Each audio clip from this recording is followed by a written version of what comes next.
சுக்கிரன் பார்வை படுதல் வேண்டின் எங்கள் இறைவன் கணபதி இடக்கையின் கீழே சுக்கிரன் பார்வை படுதல் வேண்டின் எங்கள் இறைவன் கணபதி இடக்கையின் கீழே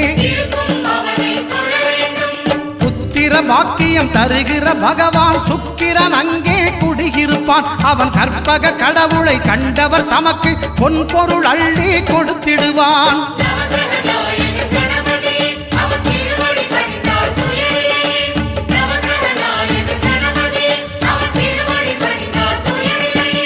ஒன்பது கோளும் ஒன்றாய் காண